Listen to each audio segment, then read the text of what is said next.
आप देख रहे हैं टारगेट विचंद्रा यूट्यूब चैनल। नमस्कार साथियों, आप देख रहे हैं टारगेट विचंद्रा यूट्यूब चैनल। मैं हूं चंद्रभान। कैसे हैं आप सब? हम पिछले वीडियो में हम लोगों ने बात की थी राष्ट्रपति पर, और राष्ट्रपति पर अनुच्छेद हमने बात की थी 59 तक। ठीक है, तो 56 से लेकर के 59 तक की हमने बात की थी। 56, 57, 58, 59। आज जो हम लोग बात करने वाले हैं पार्ट 3 में, इसमें हम लोग बात करेंगे राष्ट्रपति के जो अनुच्छेद हैं उनमें से अनुच्छेद 59 के बाद 60, 61 और 62। तो ये 3 अनुच्छेद बहुत इंपॉर्टेंट है। जैसे कि मैं पॉलिटी को पढ़ा रहा हूँ, शुरू से मैंने अनुच्छेद 1 से लेकर के, अर्थात प्रस्तावना से, और उसके बाद अनुच्छेद 1 से लेकर के मैंने अभी तक जो है अनुच्छेद 59 तक पढ़ा दिए हैं। और ये जो प्रयास है निरंतर पॉलिटी को पढ़ाने का आगे निरंतर जारी रहेगा। तो जो लोग पहली बार वीडियो यहाँ पर देख रहे हो मेरे चैनल पे, तो सबसे पहली बात तो आप चैनल को सब्सक्राइब कर लें, लाइक कर लें, और इसके बाद जो वीडियो आपने नहीं देखे हैं उन वीडियो को आप डिस्क्रिप्शन में जा करके, मैं इसी वीडियो के कमेंट बॉक्स में जा कमेंट करें, और इसी डिस्क्रिप्शन में डाल दूंगा मैं वो पॉलिटी के सारे वीडियो जो आपको जरूर देखने चाहिए। तो वीडियो आप देखेंगे, मैं गारंटी देता हूं आपको कि आपका जो कॉन्फिडेंस लेवल हो वो एकदम अलग होगा। संविधान के बारे में ऐसी बहुत सारी चीजें हैं जो अन्य वीडियोस में आपको शायद ना मिले, बड़े बड़े कोचिंग जो इंस्टीट्यूट हैं वहां पर भी ना मिले, लेकिन यहां पर आपको ऐसी सी जानकारी दी गई है जो कि वास्तव में आपके नॉलेज के हिसाब से और आपके एग्जाम के हिसाब से दोनों के लिए बहुत ही इंपॉर्टेंट है। तो वीडियो आइए शुरू करते हैं बिना देरी किए हुए। चलिए बात करते हैं सबसे पहले हम अनुच्छेद 60 की। तो भारत का राष्ट्रपति, the president of India, part 3 में हम लोग बात करने वाले हैं अनुच्छेद 60 की। और अनुच्छेद 60 में क्या है? राष्ट्रपति की जो शपथ होती है, ओथ होती है, उसके बारे में यहां पर बात की गई है। तो पहला प्रश्न तो यही पूछा जाता है कि राष्ट्रपति के शपथ का उल्लेख किस अनुच्छेद में है? तो अनुच्छेद 60 में है।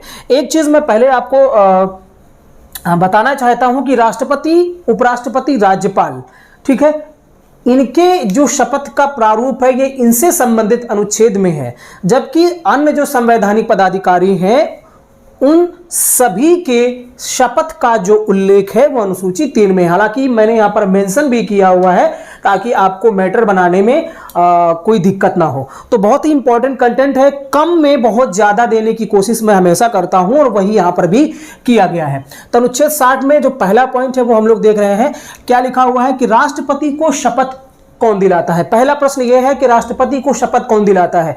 तो उसी प्रश्न का जवाब यहां पर लिखा गया है कि राष्ट्रपति को शपथ उच्चतम न्यायालय के मुख्य न्यायाधीश दिलाते हैं। कौन? उच्चतम न्यायालय, अर्थात सुप्रीम कोर्ट के जो मुख्य न्यायाधीश होते हैं वो राष्ट्रपति को शपथ दिलाते हैं। अब सवाल यह है कि अगर उच्चतम न्यायालय के मुख्य न्यायाधीश उपस्थित ना हो किसी कारणवश, तो ऐसी स्थिति में क्या होगा? तो ऐसी स्थिति में जो उच्चतम न्यायालय के सबसे ज्येष्ठतम न्यायाधीश होंगे वो राष्ट्रपति को शपथ दिलाएंगे। अब आपके दिमाग में यह भी सवाल आ रहा होगा कि फिर अगर ज्येष्ठतम ना हो तो ऐसा हो ही नहीं सकता है। उपलब्ध कोई न कोई एक ज्येष्ठतम होगा ही। अगर मुख्य न्यायाधीश के बाद का जो है वो नहीं है तो उसके बाद का होगा, वो नहीं है तो उसके बाद का होगा। अब ऐसा भी नहीं है कि कोई रहेगा ही नहीं है। ये बात समझ में आई ना? फिर एक बार बता देता हूं कि मुख्य न्यायाधीश की अनुपस्थिति में कोर्ट का, सुप्रीम कोर्ट का जो ज्येष्ठ अर्थात सबसे जो वरिष्ठ जो न्यायाधीश होगा वो राष्ट्रपति को शपथ दिलाता है। ठीक है, तो ये बात आप यहां पर अनुच्छेद 60 में लिखी हुई है। दूसरे पॉइंट की बात करें तो राष्ट्रपति संविधान। अब सवाल ये यहां पर उठेगा, प्रश्न ये भी किया जा सकता है कि राष्ट्रपति महोदय किस बात की शपथ लेते हैं? ठीक है, आपको पता है किस बात की शपथ लेते हैं? राष्ट्रपति महोदय जो है वो किस बात की शपथ लेते हैं? जैसे बहुत सारे जो अन्य पदाधिकारी हैं उनकी शपथ का प्रारूप कुछ और है, लेकिन राष्ट्रपति की शपथ का प्रारूप जो है वो कुछ और है। तो राष्ट्रपति जिस बात की शपथ लेते हैं उसका उल्लेख अनुच्छेद 60 में है। और किस बात का उल्लेख लेते हैं? संविधान के संरक्षण और भारत की जनता की सेवा और कल्याण की। तो संविधान की सुरक्षा, संरक्षण, परिरक्षण और इसके अलावा जनता की सेवा तथा कल्याण की शपथ लेते हैं कौन? राष्ट्रपति। यह बात कहां लिखी है? अनुच्छेद 60 में। तीसरे पॉइंट की बात करें तो राष्ट्रपति के शपथ का प्रारूप जो है अनुच्छेद 60 में है। राष्ट्रपति की शपथ का प्रारूप कि मैं अमुक व्यक्ति ईश्वर की शपथ लेता हूं कि मैं अपने पद के कर्तव्यों का अच्छी तरीके से निर्वहन करूंगा और मैं संविधान का संरक्षण परिरक्षण करूंगा तथा जनता की सेवा और कल्याण में हमेशा निरत रहूंगा। तो इस तरीके की जो शपथ का जो प्रारूप है, राष्ट्रपति की शपथ का प्रारूप, वो अनुच्छेद 60 में दिया गया है। और यहां पर कुछ इंपॉर्टेंट नोट पॉइंट दिए गए हैं कि राष्ट्रपति 25 जुलाई को ही शपथ लेते हैं। तो प्रश्न ये भी उठेगा कि राष्ट्रपति हमेशा 25 जुलाई को ही शपथ क्यों लेते हैं? क्या इस तरह की बात संविधान के किसी अनुच्छेद में लिखी गई है? प्रश्न ये उठेगा। तो आपको मैं बता दूं कि संविधान में कहीं पर भी इस बात का उल्लेख नहीं है कि राष्ट्रपति उक्त तिथि को ही अपनी शपथ ग्रहण करेंगे। तो शपथ कब लेंगे, ऐसी बात का उल्लेख संविधान में कहीं पर भी नहीं है। तो बात ये आती है फिर 25 जुलाई को ही क्यों लेते हैं? तो एक तरीके का ये चलन है, जैसे किसी एक राष्ट्रपति ने कभी 25 जुलाई को शपथ ले ली तो बाकी दूसरा आया वो भी उसी डेट को लिया। तो एक तरीके की जैसे बोलते हैं ना चलन में आ जाना, तो ये चलन में आ चुका है कि 25 जुलाई को ही राष्ट्रपति शपथ लेते हैं। और इसकी शुरुआत जो है 1977 ईस्वी में जो 6वें भारत के राष्ट्रपति थे उन्होंने 25 जुलाई को शपथ ली थी, और तब से लेकर के आज तक जो है राष्ट्रपति हमेशा 25 जुलाई को ही शपथ लेते हैं। आप लोग इस समय वर्तमान में देखें तो इस समय जो राष्ट्रपति का कार्यकाल है वो खत्म होने जा रहा है और राष्ट्रपति के निर्वाचन की जो प्रक्रिया है वो शुरू होने वाली है। तो जैसा कि अभी एनडीए की सरकार है और एनडीए की सरकार ने द्रौपदी मुर्मू जो कि एक आदिवासी महिला है उनको राष्ट्रपति पद के लिए क्या किया हुआ है, उनके चेहरे को सामने लाई है। ठीक है, तो एक आदिवासी महिला है, जबकि इनके पहले श्री रामनाथ कोविंद जो थे राष्ट्रपति वो दलित थे। ठीक है, तो इस तरीके से जो सरकार की जो मंशा है कि वो जो निचले तबके के जो वर्ग के लोग हैं उनको एक बड़ा पद दिया जाए, उसके पीछे उनकी क्या सोच है, या जनता के बीच में ये दिखाना चाहते हैं कि हम जो है निचले तबके के लोगों के जो सबसे निचले वर्ग के लोग हैं उनके लिए भी काम करना चाहते हैं, उनके वो भी हमारे हैं, शायद ये दिखाने का प्रयास होगा। बाकी उसके पीछे उनकी क्या मंशा है उस पर मैं बात नहीं करूंगा। एक नोट पॉइंट और आपको याद रखना है कि राष्ट्रपति, उपराष्ट्रपति, राज्य के अलावा सभी संवैधानिक पदाधिकारियों की शपथ का प्रारूप जो है अनुसूची 3 में है। ठीक है, राष्ट्रपति, उपराष्ट्रपति, राज्यपाल के अलावा ये 3 की छुट को छोड़ दें तो जितने भी सभी संवैधानिक पदाधिकारी का मतलब क्या है, जैसे मंत्री हैं, कैबिनेट मंत्री हैं, तो ये सारे संवैधानिक पदाधिकारी हैं। और भी जितने लोग हैं उन सभी की शपथ का प्रारूप जो है अनुसूची 3 में है। लेकिन राष्ट्रपति, उपराष्ट्रपति, राज्यपाल का जो शपथ का प्रारूप है ये उनसे संबंधित अनुच्छेदों में है, जैसे कि राष्ट्रपति की शपथ का प्रारूप अनुच्छेद 60 में है। तो जो अनुच्छेद 60 है आर्टिकल 60 वो समझ में आपको आ गया होगा। फिर भी अगर आपका कोई प्रश्न है, कोई समस्या है, कोई संदेह है तो आप कमेंट बॉक्स में कमेंट जरूर कर सकते हैं और उसका आपको उचित उत्तर या उचित समाधान दिया जाएगा।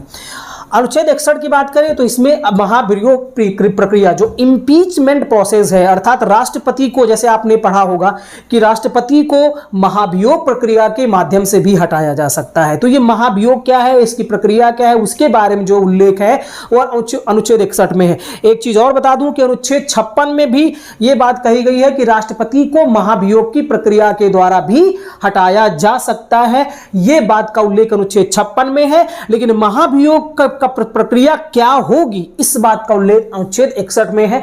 तो बड़ा ही कंफ्यूजिंग यहां पर प्रश्न बन सकता है और जिसमें से आप गलत करके भी आ सकते हैं, गलत होने के चांस 100% है।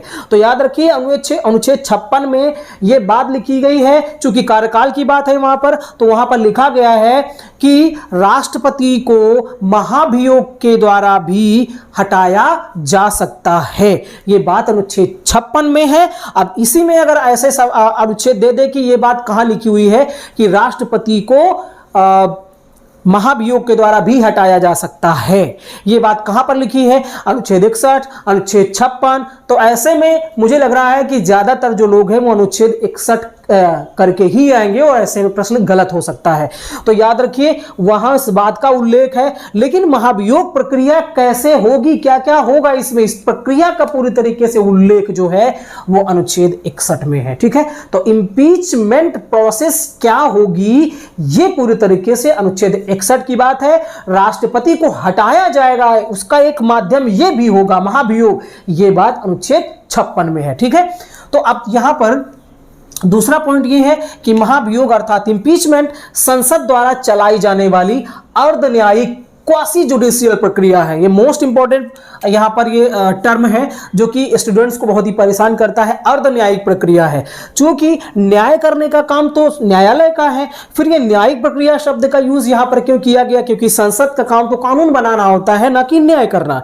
ठीक है, तो अर्ध न्यायिक इसलिए होती है कि राष्ट्रपति के लिए जब महाभियोग के लिए प्रस्ताव लाया जाता है तो जो संसद है वो जांच के लिए बैठती है। तो एक तरीके से वो है तो संसद, लेकिन एक तरीके से वो न्यायिक प्रक्रिया के तहत उसका जो रूप है वो बदल जाता है। और साथ साथ में राष्ट्रपति ने जो वायलेशन किया है, कॉन्स्टिट्यूशन का जो वायलेशन किया है, संविधान का जो अतिक्रमण किया है, जिसके आधार पर महाभियोग प्रस्ताव लाया गया है, उसके लिए एक समिति गठित करेगी जो एक तरीके से न्याय करने का काम करेगी। और यही एक वजह है, और चूंकि संसद के रूप में भी काम करेगी और न्यायपालिका जैसा रूप भी वो धारण कर लेती है, जिस वजह से हम ऐसा कहते हैं कि इसकी प्रक्रिया जो है क्वासी जुडिशियल है, अर्थात अर्ध न्यायिक प्रक्रिया है। ठीक है, तो महाभियोग संसद द्वारा चलाई जाने वाली अर्ध न्यायिक प्रक्रिया है। यह सीधा पूछा जा सकता है, याद रखना है आपको।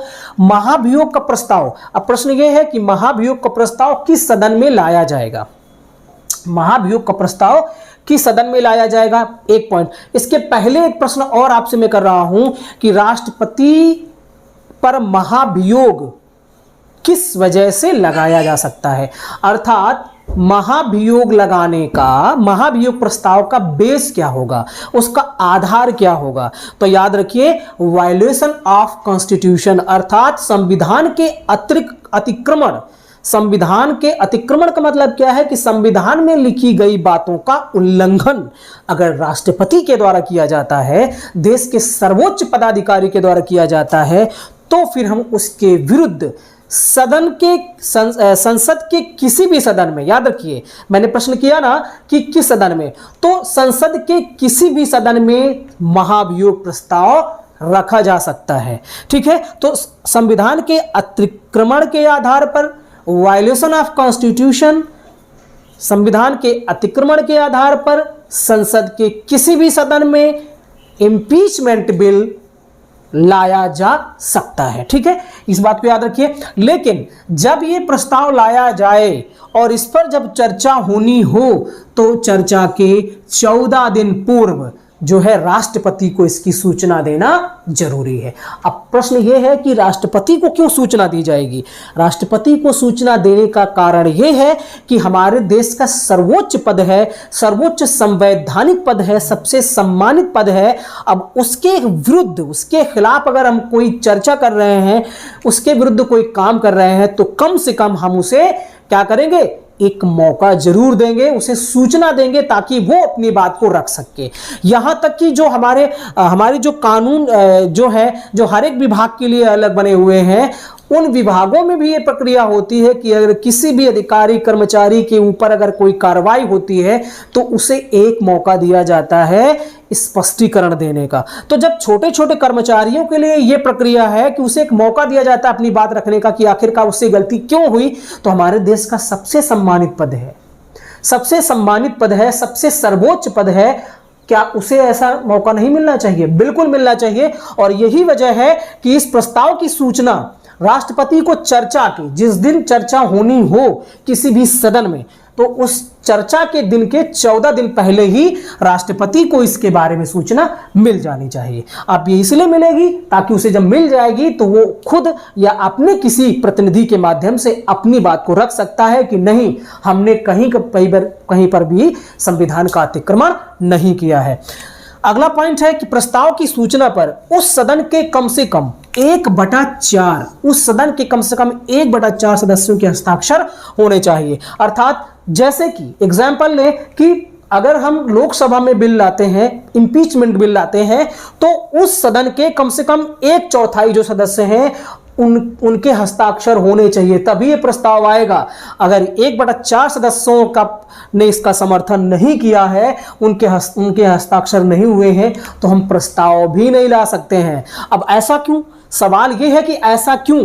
तो दोस्तों ऐसा इसलिए कि हम इतने बड़े पदाधिकारी के विरुद्ध प्रक्रिया चलाने जा रहे हैं, तो हमारी जो सदन है, उन सदन के जो सदस्य हैं, क्या वास्तव में इस बात से वो सहमत हैं कम से कम पूरे तो नहीं लेकिन 1/4 तो जो यहां पर संविधान में लिखा गया है कि कम से कम 1/4 लोग तो कम से कम उसके विरुद्ध हो, तब तो हम उसके विरुद्ध चर्चा करें। और अगर ऐसा नहीं है तो फिर इतने बड़े पद का अपमान करना क्या अच्छी बात है? नहीं, बिल्कुल अच्छी बात नहीं है। और इसीलिए यह प्रक्रिया रखी गई है कि 1/4 सदस्यों के उस प्रस्ताव पर हस्ताक्षर होने चाहिए, चाहे वो लोकसभा में आए चाहे वो राज्यसभा में आए। इस बात को आपको याद रखना है। अगला पॉइंट है कि प्रस्ताव एक सदन के समस्त सदस्यों के कम से कम 2/3 बहुमत से पारित होने पर दूसरे सदन में भेज दिया जाएगा। अब मान लो कि प्रस्ताव जो है महाभियोग प्रस्ताव किसी सदन में आया, तो उस सदन में अब चर्चा होगी उस पर, ठीक है। राष्ट्रपति भी अपनी बात रखेगा क्योंकि उसको सूचना 14 दिन पूर्व मिल चुकी है। अब यहां पर अगर उस प्रस्ताव पर उस सदन के 2/3 बहुमत जो 2/3 बहुमत से वो प्रस्ताव पारित हो जाता है, अर्थात 2/3 लोग जो है राष्ट्रपति के विरुद्ध खड़े हो जाते हैं, तो ऐसी स्थिति में क्या होगा कि अब ये प्रस्ताव दूसरे सदन में भेजा जाएगा। अब प्रश्न ये दिमाग में घूम रहा होगा कि अगर ये प्रस्ताव पारित ना हो, तो दोस्तों याद रखिए, अगर ये किसी एक सदन में, पहले ही सदन में जहां पर ये प्रस्ताव लाया गया है, अगर 2/3 बहुमत से पारित नहीं होता है, तो यहीं से ये महाभियोग प्रस्ताव खारिज हो जाता है, खत्म हो जाता है, ठीक है। इस बात को याद रखना आप। अगले पॉइंट की बात करें, राष्ट्रपति को सदन में स्वयं अथवा अपने प्रतिनिधि के माध्यम से स्पष्टीकरण देने का अधिकार है, जो पहले ही मैं बता चुका हूं इस बात को कि उसको भी स्पष्टीकरण देने का अधिकार होना चाहिए। अगला पॉइंट है कि अगर दूसरे सदन से भी 2/3 बहुमत से पारित हो जाता है महाभियोग प्रस्ताव, अगर दूसरे सदन से भी 2/3 बहुमत से पारित हो गया, तो अब क्या होगा? तो ऐसी स्थिति में राष्ट्रपति का पद उसी दिन से रिक्त माना जाएगा, अर्थात वो खाली मान लिया जाएगा, ठीक है। तो ये कुछ पॉइंट्स हैं जो अनुच्छेद 61 से संबंधित हैं। इन पॉइंट्स को अगर आपने समझ लिया है तो आपको फिर कभी भी समस्या होने वाली नहीं है, राइट। तो आगे हम देखते हैं, इसी में नोट पॉइंट है कुछ जो कि बहुत इंपॉर्टेंट है। प्रश्न यहां पर है जो आपके दिमाग में घूमते होंगे, उन प्रश्नों को मैंने पहले से लिख रखा है कि अगर दूसरे सदन में प्रस्ताव पारित नहीं होता तो क्या होगा। अगर दूसरे सदन में प्रस्ताव पारित नहीं होता तो क्या होगा? तो देखिए, अगर पहले ही सदन में पारित नहीं हुआ तब भी खारिज, अगर पहले में पारित हो गया और दूसरे में नहीं पारित हुआ तब भी महाभियोग प्रस्ताव जो है वहीं से समाप्त माना जाएगा, ठीक है। दूसरा प्रश्न यह है कि महाभियोग प्रस्ताव के लिए संयुक्त बैठक का प्रावधान होता है या नहीं। मतलब राज्यसभा और लोकसभा की जो संयुक्त बैठक का प्रावधान है, क्या वो महाभियोग प्रस्ताव के लिए भी हो सकता है? मान लो दोनों में असमंजस की स्थिति हो दोनों सदनों में, तो क्या संयुक्त बैठक बुलाई जा सकती है? तो दोस्तों नहीं बुलाई जा सकती। ऐसी स्थिति में अगर हम दोनों को संयुक्त बैठक बुलाते हैं तो लोकसभा के ज्यादा हो जाएंगे सदस्य और राज्यसभा के कम। तो ऐसी स्थिति में तो क्या होगा कि जिस तरफ ज्यादा सदस्य चले जाएंगे वो अपने आप जीत हो जाएगी। अगर समर्थन में आ जाएंगे तो राष्ट्रपति पर महाभियोग लग जाएगा और राष्ट्रपति के पद रिक्त हो जाएगा, और ज्यादा लोग इकट्ठा हो गए उसके विरुद्ध तो हो जाएगा। तो इस वजह से ऐसा है, क्योंकि यहां पर एक तरीके से देखा जाए तो ये टकराव की स्थिति में पलड़ा बराबर होना चाहिए। सदस्य दोनों बराबर हो तब तो माना जाएगा कि हाँ वोटिंग बराबर होगी, हो सकती है। लेकिन एक तरफ ज्यादा लोग हों, जैसे अब मान लो लड़ाई, अगर एक एग्जाम्पल लेते हैं कि एक तरफ 500 लोग हैं और एक तरफ मात्र 50 लोग हैं, तो आप क्या ये जो अच्छी बात है, क्या ये सही नियम है, क्या ये यहाँ पर नैतिकता है? ऐसा तो नहीं है ना। यहां पर समानता को हम देख ही नहीं रहे, एक तरफ 500 लोग एक तरफ 50 लोग, तो यहां पर जो है नियम सही से लागू नहीं होता। यही वजह है कि लोकसभा में सदस्य संख्या ज्यादा होने की वजह से, राज्यसभा में सदस्य संख्या कम होने की वजह से दोनों की संयुक्त बैठक को नहीं बुलाया जा सकता है, क्योंकि यहां पर एक तरफा डिसीजन लिया जा सकता है जिससे कि नुकसान हो सकता है। इस वजह से ऐसा किया जाता है। अगला पॉइंट है कि महाभियोग पर चर्चा के दौरान राष्ट्रपति की स्थिति क्या होती है। बहुत अच्छा प्रश्न है कि महाभियोग की प्रक्रिया चल रही है, इस सदन में है, बात चर्चा चल रही है, फिर दूसरे सदन में जाने वाला है। इस बीच में, इस पूरी प्रक्रिया के बीच में राष्ट्रपति का पद के जो पावर है वो क्या, उसकी स्थिति क्या होती है? तो दोस्तों याद रखिए, जब तक राष्ट्रपति पर महाभियोग पूरी तरीके से लागू नहीं हो जाता है तब तक राष्ट्रपति के किसी भी शक्ति को कम नहीं किया जाता है, किसी भी उसके अधिकार को कम नहीं किया जाता है, किसी भी विशेषाधिकार को कम नहीं किया जा सकता है। उसकी शक्ति वैसे के वैसे ही रहती है, वो उतना ही पावरफुल रहता है। ठीक है, इसका ये जवाब है। अगला क्वेश्चन लास्ट में यहां पर है कि महाभियोग प्रस्ताव कहां से लिया गया है।